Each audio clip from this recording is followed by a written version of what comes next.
Hi guys, welcome back to the channel Achieving Online Freedom. In this video today, I'm going to show you how to hide the likes on your Instagram posts. It is very simple and takes no time at all, so let's go ahead and get started. The first thing you want to do is go ahead and head over to your Instagram app, then go to your profile in the bottom right corner. Once you're here, there are two options on how you can hide the likes. You can either go post by post and turn it off, or you can go to your settings and turn off it on all of the posts that you have.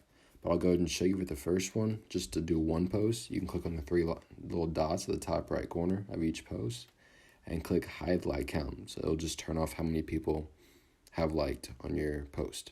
You can also click on the three lines in the top right, click on settings, and then click on privacy.